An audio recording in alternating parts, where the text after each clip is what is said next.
तो एनसीपी पर भी करीब 70,000 करोड़ रुपए के घोटालों का आरोप है। महाराष्ट्र स्टेट कोऑपरेटिव बैंक घोटाला, महाराष्ट्र सिंचाई घोटाला, अवैध खनन घोटाला, इनकी लिस्ट भी बहुत लंबी है। नमस्कार, प्राध्यापक बीजी मांगले, जागर टाइम्स मध्ये आपलं मी स्वागत करीत आहे। मित्रांनो, आज एका अशा व्यक्तीवरती जो मराठा समाजाचा आहे आणि मराठा आंदोलकांचा त्यांच्या राजकीय प्रवासावरती परिणाम होणार आहे। मनोज जरांगे पाटलांनी मागितलेल्या आरक्षणावरती त्यांनी चकार शब्द आयुष्यभर काढला नाही। राजकारणातील एक दादा माणूस, त्यांच्या समोर उभं राहणं भल्या भल्यांचं काम नव्हतं। रोखलेले डोळे, बोलण्यातील जरा काम अधिकाऱ्याला सांगितलं की कोणत्याही परिस्थितीत अधिकारी करणारच नव्हे। अधिकाऱ्यांचं पाय समोर उभारायचं म्हणजे लटणार ना।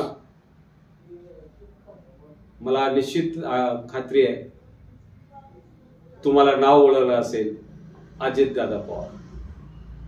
आज काय परिस्थिती आहे या माणसाची?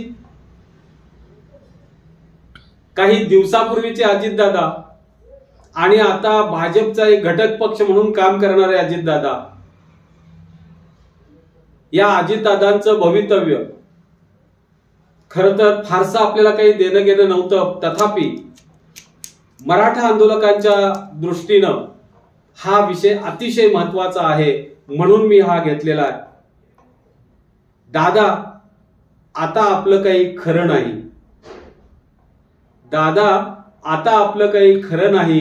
मराठा आंदोलक, सुप्रीम कोर्ट आणि विरोधक आपल्याला सोडत नाही। मित्रो, आजचा हा विषय आपण शेवटपर्यंत ऐकावा अशी मी आपल्याला विनंती करतो।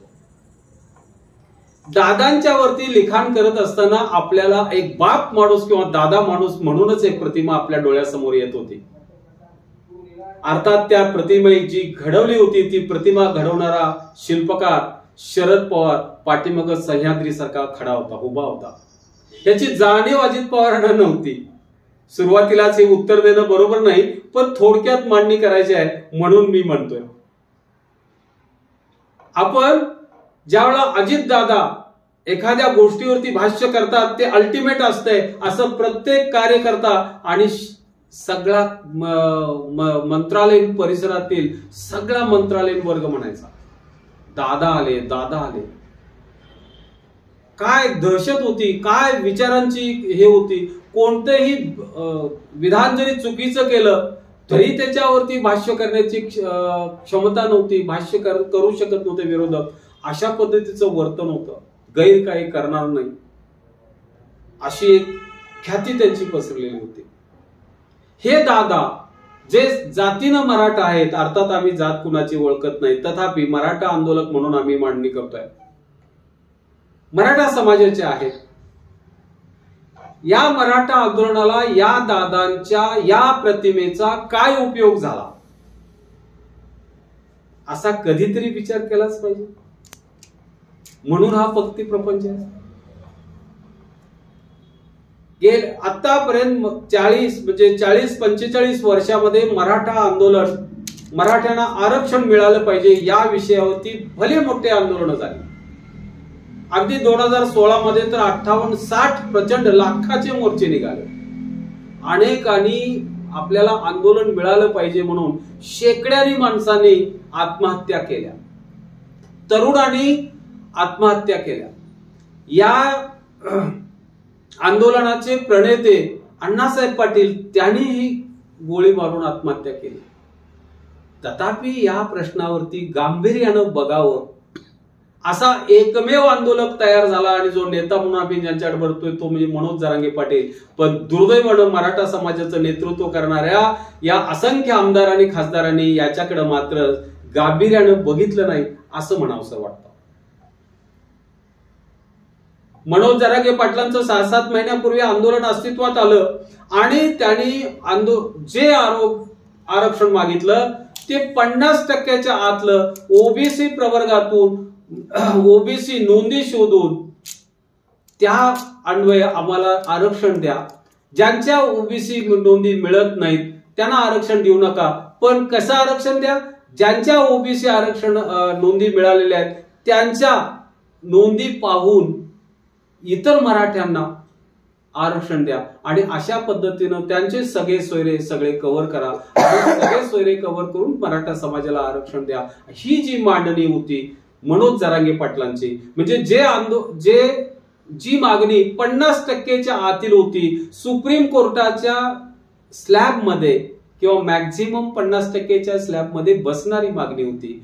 ही मागणी मनोज जरांगे पाटलांनी उचलून धरली आणि त्यांनी सगळ्या मराठा समाजातल्या सगळ्या आमदार खासदारांना आवाहन केलं की या मागणीला तुम्ही सगळ्यांनी पाठिंबा द्या. कधी नव्हे तो मराठा समाज इतका प्रचंड मोठ्या प्रमाणात एकत्रित आला. लाखो नाही कोट्यावधी मराठे एकत्रित आले. जानेवारी महिन्यात काढलेला मोर्चा तरी बघितला आपण. 20 तारखेपासून 27 तारखेपर्यंत मुंबईचं आंदोलन ज्यावेळेला आपण बघतो त्यावेळेला लाखो नाही 50 लाख कोटीभर लोक, हे 1 किलोमीटर लांबीचा मोर्चा या महाराष्ट्रानं बघितलेला आहे. आणि हा सगळा मराठा रस्त्यावरनं मुंबईला जात होता मुंबईच्या आंदोलनासाठी.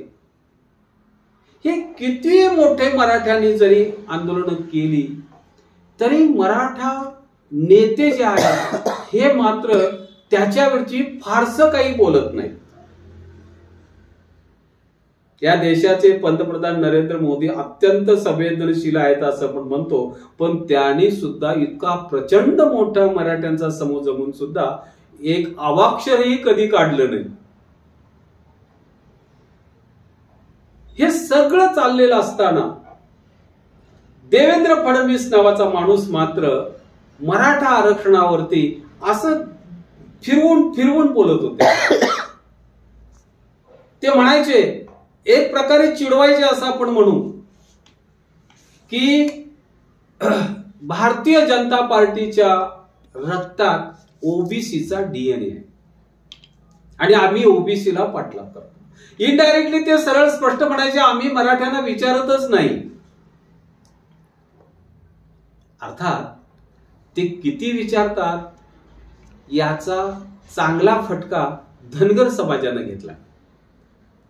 आम्हाला सत्ता द्या 2014 साली ते म्हणायचे, आम्हाला सत्ता द्या, पहिल्या आठवड्यात तुमचं आरक्षण मी मार्गी लावतो म्हणणारे फडणवीस आज 10 वर्ष झाले तरी त्याच्यावर काही बोलत नाहीत. हा, त्यांनी एक मात्र गोष्ट केली, त्या धनगर समाजाच्या एका माणसाला आमदारकी विधान परिषद बहाल केली, झाली जबाबदारी.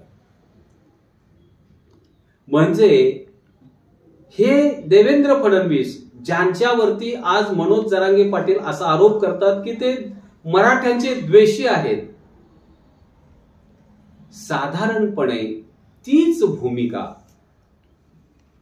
अजितदादा पवार घेताना आपल्याला दिसतात. उघडपणे नाही, ते सगळ्या मराठ्यांना असं अपेक्षित होतं की हे मराठा समाजाचे आहेत, जशा पद्धतीनं एकनाथ शिंदे पुढे येतात तसं अजितदादांनी सुद्धा पुढे आलं पाहिजेत. पण ते पुढे येऊन त्यांनी काही केलं नाही. आम्ही शासनाने घेतलेल्या, मुख्यमंत्र्यांना घेतलेल्या, देवेंद्र फडणवीस घेतलेल्या भूमिकेशी माझा पाठिंबा आहे.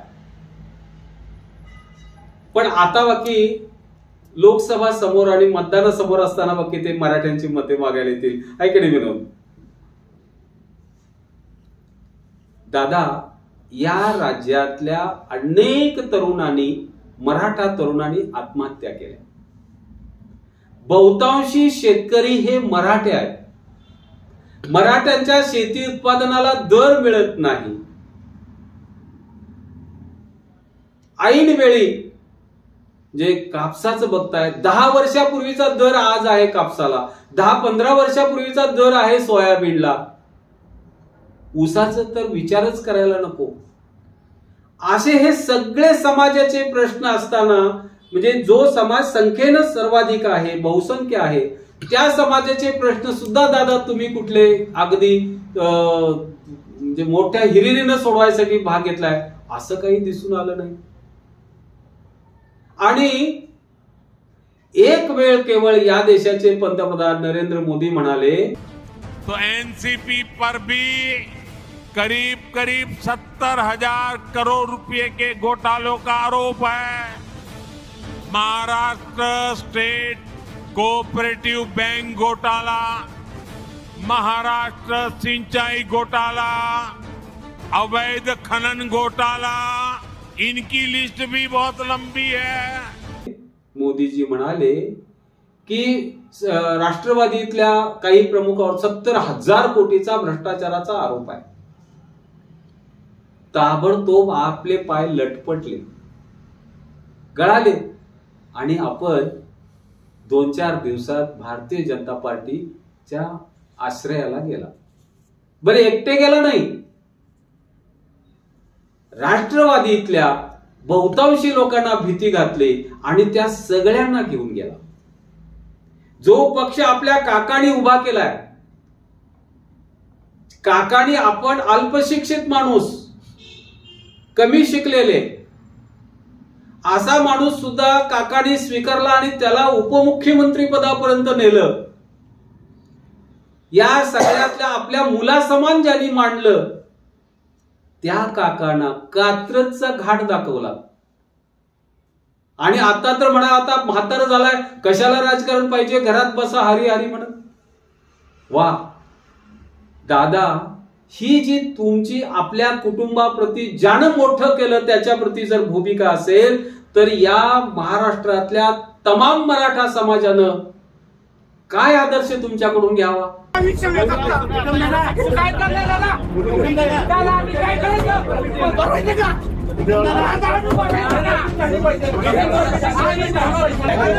उलट तुम्ही ईडीच्या भीतीनं पळून जाता आणि दुसरे तुमचे काका बघा ईडीने तक्रार केल्यानंतर सांगता तुम्ही त्या दिवशी कशाला, मी उद्याच येतो तुमच्या देशानं, माझी करायची त्या गोष्टीची चौकशी करा।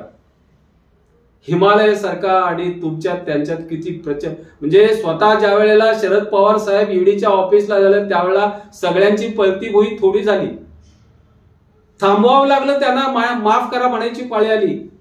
आणि कुठे तुम्ही? जे आव होता, जो दादांचा रुबाब होता, दादा म्हणून दादा माणूस जो होता, तो कुठे गेला हे महाराष्ट्राला समजेना झाला आणि मराठा समाजालाही समजेना। आणि आपल्याच घरातल्या वयोवृद्धांची चेष्टा करण्याची, कुटुंब संस्था उद्ध्वस्त करण्याची जी तुम्ही भूमिका घेतली ती महाराष्ट्राला शोभा देणारी नव्हती दादा, अजिबात नव्हती। हा, हे पाहून तुमचे सख्खे बंधू श्रीनिवास पाटील ज्या साहेबांनी आपल्याला 4 वेळा उपमुख्यमंत्री केले, 25 वर्ष मंत्री केले, तरी सुद्धा म्हणायचं काकांनी माझ्यासाठी काय केलं, असं काका मला मिळालं असतं तर मी पण खुश झालो। तुमचा पुतण्या युगेंद्र पवार, तुमचा दुसरा पुतण्या आमदार रोहित पवार, हे सगळेजण कळवळले। ज्या दादाला सगळं म्हणजे आयुष्य आपलं प्रदान केलं होतं शरद पवार साहेबांनी, तोच दादा उलटा पळावा आणि आपण स्थापन केलेला पक्ष त्यांनी हायजॅक करावा, यासारखं दुर्दैव त्या काकांनी कुठलं घेऊन या समाजात आले? हे राज्याला आवडलं नाही, हे राज्याला आवडलं नाही। आणि दादा, इथं तुमचा जो प्रवास आहे हा प्रवास स्वतःच्या पायावर धोंडा मारून घेणं आपण ज्याला म्हणतो तशा पद्धतीचा झाला असं आम्हाला वाटतं। माफ करा पण या सत्य गोष्टी आहेत। याच्या आधी अशी परिस्थिती होती, एक रुबाब होता, कसं वागायचे, दादा आले थांबा, सगळे असे म्हणजे सावधान परिस्थितीत उभा राहायचे, सावधान अवस्थेत उभा राहायचे। दादा, आज तुमची ती दादागिरी कुठं गायब झाली? तुमच्या चेहऱ्यावरचा रुबाब, तो बोलणं, रोखून बोलणं, डोळ्यांचे असलेला हे आणि सगळं दादागिरी ज्याला आपण आब आणि रोब होता, तो कुठल्या कुठे गायब झाला? नजर पडलेली ज्यावेळेला बघतो त्यावेळेला दादा शोधायची पाळी येते। त्यामुळं आम्ही म्हणतो, आपल्याच कर्तृत्वानं आपण आपल्या पायावर धोंडा मारून घेतला।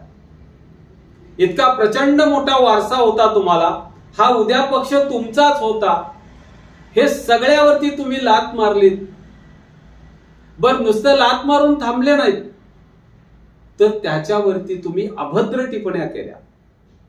हे महाराष्ट्राला आवडलं नाही. दुसरी एक गोष्ट महत्वाची सांगतो, दुसरा अँगल आपण बघू.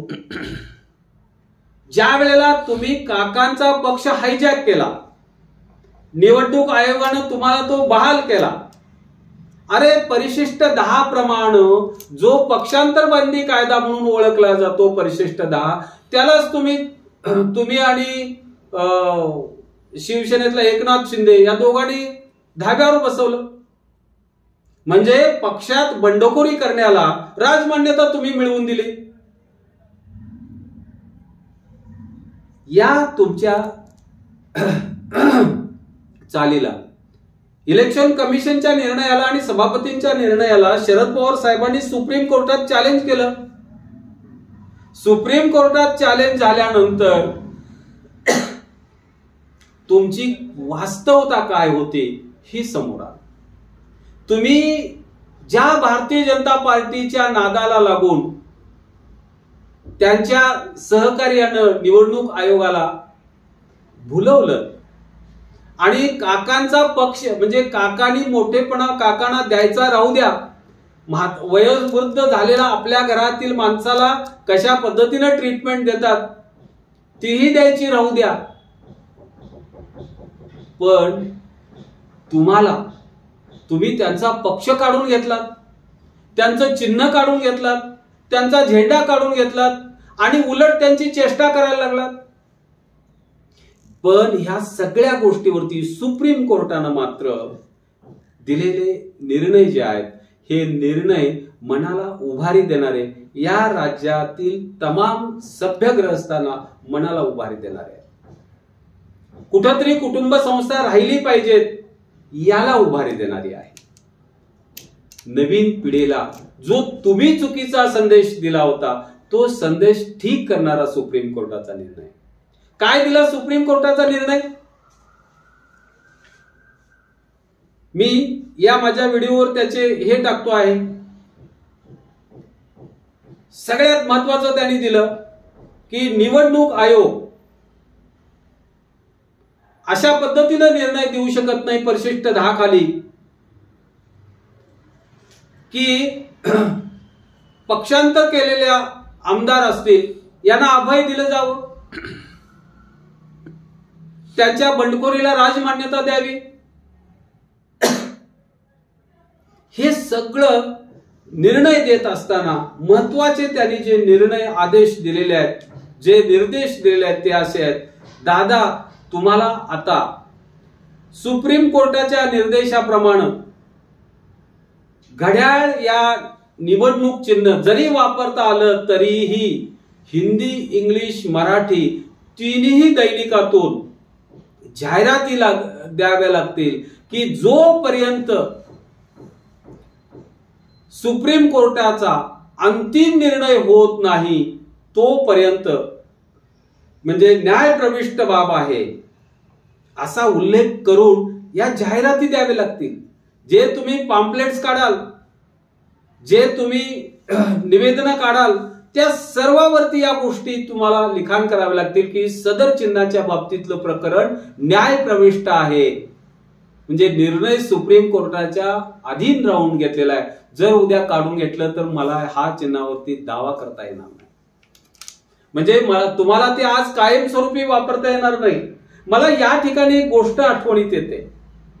ज्या वेळेला निवडणूक आयोगाने सभापतींनी तुम्हाला हा पक्ष दिला असं सांगितलं, दिवसा ढवळ्या चोरी केली, त्यावेळेला तुमच्या काही महाभागांनी एवढा प्रचंड मोठा आनंदोत्सव साजरा केला. कोणतरी एक अरुण पाटील म्हणून आहेत, ते तरी तुमचे प्रवक्ते काहीतरी आहेत दादा. हे सगळे केवळ त्या म्हणजे पक्ष आपण काढला नाही हे तुम्हालाही माहिती आहे.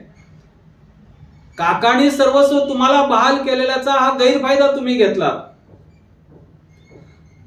आणि उलट काकांच्या वरती अभद्र टिप्पणी करू लागलात.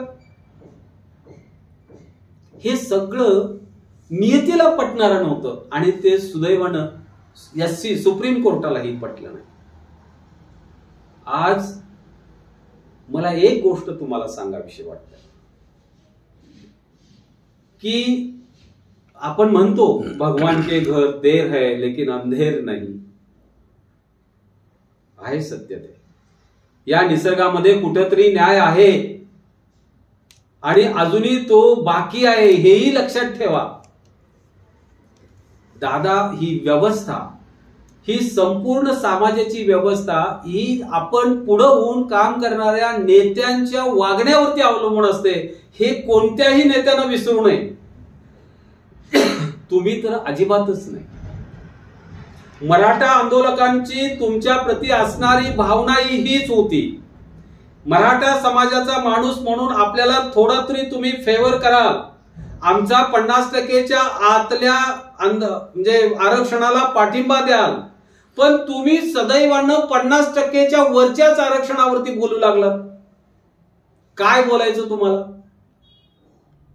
म्हणजे जे आरक्षण मागितलं नव्हतं त्या आरक्षणावरती जसं देवेंद्र फडणवीस बोलतात तसंच तुम्ही बोलत होतात.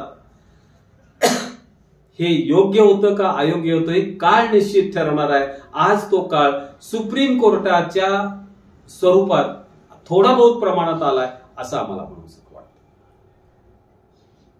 अनेक गोष्टी आहेत. आज तुम्हाला बघायला मिळालं असेल की आतापर्यंत तुमची झालेली जी राजकीय वाटचाल होती एका आश्रयाखाली होती. तुमच्या 100 चुका सगळ्या माफ केल्या जायच्या कारण ते काका होते. पण इथून पुढे आता तसं होणार नाही. बरं, आता तसं होणार नाही. जे काही सगळं कराल त्याची सगळी जबाबदारी तुम्ही आता दुसऱ्यावरती ढकलू शकणार नाही. तुम्हीच त्याला जबाबदार असाल. आम्ही एकेकाळी दादा स्वतः तिकीट वाटप करणारे, हे चल तुला तिकीट देणार नाही, तू आज जर थांबायचं आहे त्याला मी तिकीट देतोय, त्याला निवडून आणायचं आहे, असे रुबाबाने आदेश देणारे दादा बघितले. आज हेच दादा माझ्या माणसाला तिकीट द्या म्हणून याचकाच्या स्वरूपात अमित शहा आणि देवेंद्र फडणवीसच्या दारात उभारत आहे. मराठ्यांचे काय स्वाभिमान आपण राखला. मला या ठिकाणी सगळ्यात महत्वाच्या 2 गोष्टी बोलायच्या आहेत. जो पक्ष परिवारवादाविषयी बोलतो, घराणेशाहीविषयी बोलतो, तो भारतीय जनता पार्टी कदाचित म्हणतोय. कदाचित त्यांनी सांगितल्यावरूनच असेल. तुम्ही बारामतीतून स्वतःच्या सौभाग्यवती सुनेत्राताईंनाच उभं केला आणि कुणाविरुद्ध? आपल्या बहिणीविरुद्ध, सुप्रिया सुळेंच्या विरुद्ध. बरं असू दे, तो भाग अलैदा होता. पण तुम्हाला दुसरा कोणी कार्यकर्ता नाही सापडला. तुम्ही स्वतःच्या सौभाग्यवतीनंच तिथून उभा केला. पण एक गोष्ट तुम्ही लक्षात घ्या, तुम्ही आतापर्यंत जे पेरलंय ते आता उगवायला चालू झालं. ज्या 6 विधानसभा मतदारसंघापैकी सगळ्यात महत्वाचा इंदापूर, सगळ्यात महत्वाचा पुरंदर, सगळ्यात महत्वाचा बारामती, इंदापूरमध्ये हर्षवर्धन पाटील कितीही जरी बोलत असले आज आम्ही तुमच्या बरोबर असेल, तर त्याच्या मुलगीनं अंकिता पाटलांनी स्पष्टच तुम्हाला सांगितलेलं आहे आम्ही काय करणार ते. विजय बापू शिवतारे पुरंदर, त्यांनी तर असं स्पष्टपणे आवाहन केलेलं आहे. त्यांनी सांगितलेलं आहे मी कोणत्याही परिस्थितीत बारामती लोकसभा मतदारसंघातून विरोधी आणि अपक्ष लढतोय. हे कशासाठी लढतोय? केवळ तुम्ही त्यांचा 2019ला विधानसभेत काय अपमान केला होता त्याची क्लिप आता आपण ऐकतोय. तरी ते काय पोटासारखा मिठू मिठू मिठू बोलायला लागला. अरे विजय शिवतारे, तुझं बोलणं किती, तुझा आवाका किती, तू बोलतोय कुणाबरोबर, तुला यंदा दाखवतो तू कसा आमदार होतो ते बघतो. अख्ख्या महाराष्ट्राला माहिती आहे. म्हणजे तुम्ही त्यावेळेला कुणाच्या तरी छत्रछाई खाली असताना किती मोठ्या प्रमाणात कुणाचा अपमान करतो ह्याचं भान सोडून वागत होता, आज ते उगवलेलं आहे. विजय बापू शिवतारेंनी स्पष्ट सांगितलंय, कोणत्याही परिस्थितीत झालेल्या हा माझा अपमान नव्हता, हा बारामतीकरांचा अपमान होता, हा पुरंदरकरचा अपमान होता, म्हणून मी ह्या अपमानाचा बदला घेण्यासाठी मी आता खासदारकीला उभा राहतोय. दादा, आपले जे कर्तृत्व होतं ते उगवलं. दादा, आज शिवतारे बापू तुमच्या विरुद्ध अपक्ष उभारतात. मुख्यमंत्री एकनाथ शिंदे साहेबांनी सांगून, फडणवीस साहेबांनी सांगून, बाकी सगळ्यांनी सांगून जराही ऐकायच्या मानसिकतेत नाही. आणि ते उभं राहणं ते तुमची मतं खाण्यासारखं आहे.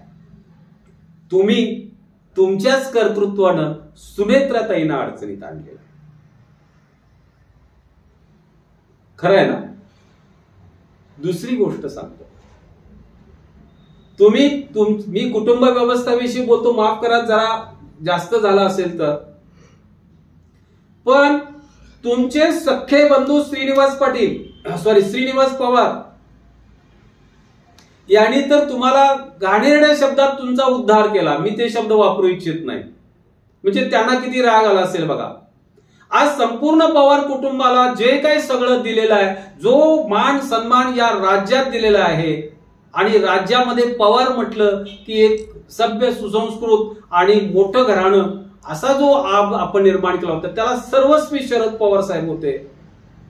तुम्ही त्या शरद पवार साहेबांना वयस्कर झाल्यानंतर तुम्ही खोड काढली, तुम्ही त्यांचा अपमान करताय असं तुमचे सख्खे बंधू म्हणतायत. श्रीनिवास पवार, त्यांचे चिरंजीव आणि त्यांच्या सौभाग्यवती तुमच्या उमेदवाराच्या विरुद्ध सुप्रियाताईंचा प्रचार करतात. नव्हे, अख्खं पवार कुटुंब तुमच्या म्हणजे सुनेत्राताईंच्या विरोधात अख्खं पवार कुटुंब सुप्रिया सुळेंचा प्रचार करतात. आमदार रोहित पवार हे तर आहेतच, त्यांनी तर पहिल्या दिवसापासून तुमच्या विरोधातला भाग घेतलेला.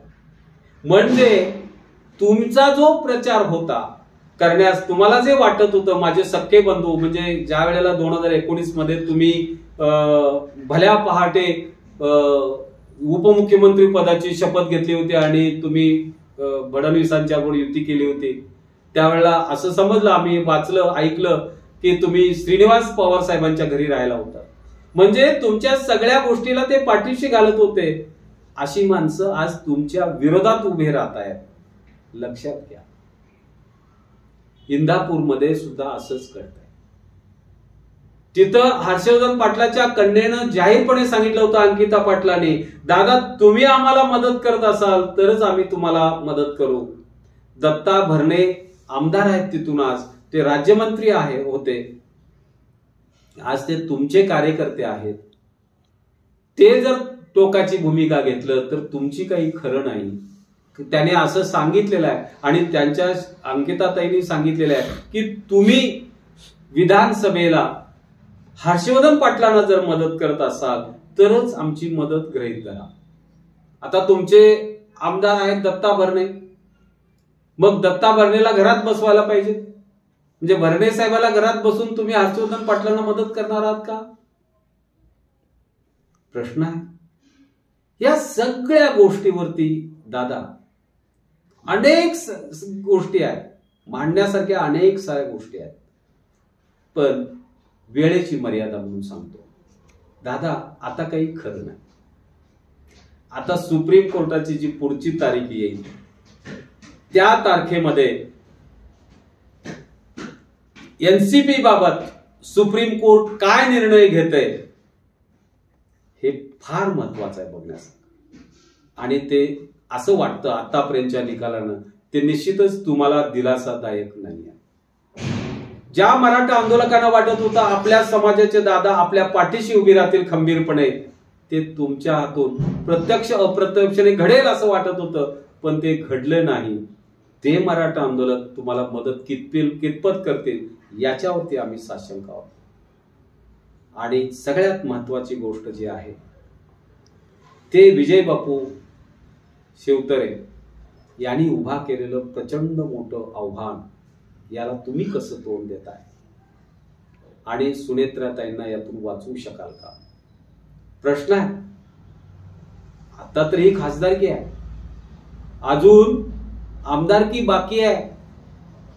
आता तुमच्या नेतृत्वाचा कस लागलाय, यातून टिकणं हे फार अवघड आहे दादा.